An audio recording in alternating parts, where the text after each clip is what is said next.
When you think about the appliances in your home, your fridge, your washer, they seem kind of simple, right? Well, think again. Behind the scenes, there's an all-out, high-stakes war being fought for control of your kitchen. And in this explainer, we're going to step right into the war room and break down this battle for the future of the smart home. So let's just get right to it. The big question is simple. Who is actually winning this fight for your kitchen? But as you're about to see, the answer is, well, it's anything but simple. So, the battlefield is basically split into two camps.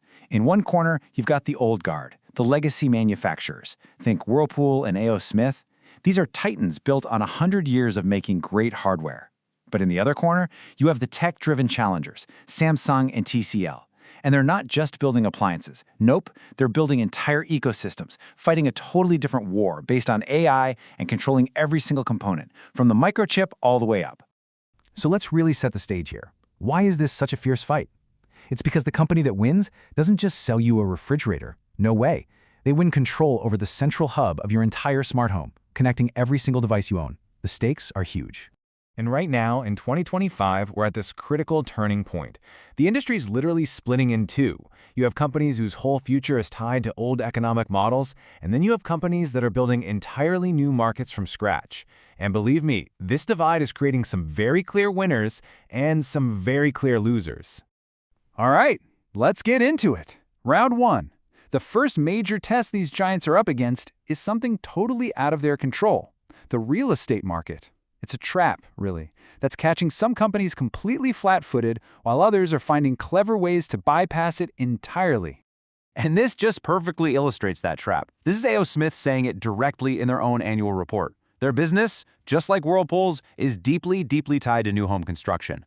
So when interest rates go up and construction slows down, their main market just shrinks. They're basically stuck. And boom, here's the countermove. While the old guard is stuck in the slow U.S. market, TCL is pulling off a classic flanking maneuver. They're pouring nearly $100 million into a global hub in Thailand. This lets them pivot to growing markets and just completely sidestep all the economic headaches and tariff risks in the West. It's a brilliant play. Okay, on to round two, where the battle shifts from economics to pure technology. This, my friends, is the AI arms race. And it's where the tech giants think they have an absolutely unbeatable advantage. Now, to really get what's happening in this arms race, you have to understand this one key strategy: vertical integration. It's a fancy term, but all it means is that a company owns its entire supply chain. And for these tech giants, this is their superpower. They're not just assembling parts somebody else made, they are designing and building everything, from the tiny silicon chip to the big, beautiful smart screen on the final product. And this is what that superpower looks like in real life. Samsung is the absolute master of this. Their semiconductor division designs the AI chip. Then their display division builds the screen. And finally, their appliance division puts it all together into one seamless product. This chip-to-fridge control gives them an edge that a company just buying parts off a shelf, well, they just can't compete. It's not a fair fight. So what we're seeing are two very different roads to AI dominance. Samsung is flexing its hardware muscle for things like amazing visual AI, making your TV's picture incredible. But TCL, they're attacking from a software angle, using their own language model to make the appliance fundamentally better at its main job. It's basically a battle of screen smarts versus machine smarts. So, you might be asking, does all this AI stuff actually matter? Well, look at this number, 1.33. That's the wash ratio. It's a score for how well a machine cleans. For TCL's newest washing machine, that is an industry best. They didn't just beat the record, they shattered it. And it's all because their AI model is smart enough to optimize the entire wash cycle. This is AI delivering real, measurable results. And now for our final and maybe most critical round, the financial stress test. We've talked strategy, we've talked tech, but you know what? None of that matters if a company's balance sheet is a complete house of cards. Okay, this slide right here lays out the raw financial health of our four companies. Now don't get lost in the numbers. I want you to focus on just two things in particular: that asset/liability ratio column and the goodwill column. Let me tell you, a few of these numbers are massive, massive red flags. Okay, first, just look at Whirlpool. 83%. That's its asset-to-liability ratio. To put that in plain English, the company is swimming in debt. It means for every dollar of stuff they own, they owe somebody else 83 cents. That is an incredibly risky place to be. And honestly, it gets worse.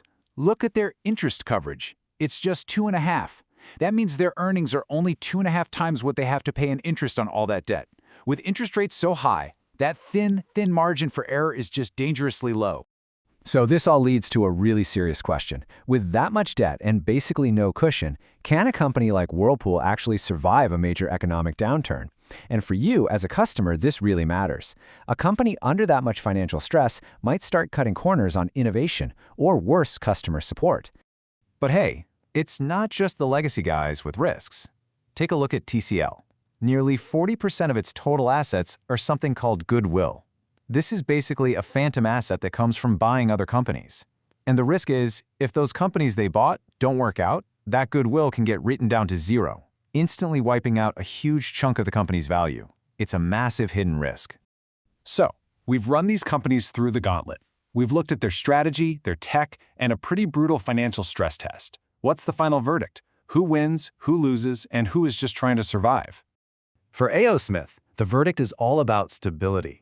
Its moat, its defense, is rock solid. Why? Because over 85% of its sales come from replacing units that are already broken, not from new construction. Let's face it, people will always need hot water, which makes their business incredibly resilient, no matter what the economy is doing. For Samsung, the verdict is simple: technological supremacy. That chip-to-fridge vertical integration we talked about, that creates a technical barrier that is, for now at least, almost impossible for anyone else to get over. They're really playing in a league of their own. TCL comes out as the high-growth but also high-risk play. That global strategy offers a massive opportunity for them to expand. But that enormous goodwill number on its balance sheet, yeah, that needs to be watched very, very carefully. And finally, Whirlpool. The verdict from this analysis is pretty stark, and it's unequivocal: avoid. You've got high debt, you've got shrinking profits from their main business, and you've got a company that's relying on selling off its own parts just to stay afloat. It paints a deeply, deeply concerning picture. So the war for your kitchen is this fascinating clash of old versus new, hardware versus software, and stability versus risk. The next time you go shopping for an appliance, you'll know about the huge global battle that's happening right behind that price tag. If you want to see all the data and dive even deeper into this analysis, you can download the complete white paper over at HDINResearch.com. Thanks for joining me for this breakdown.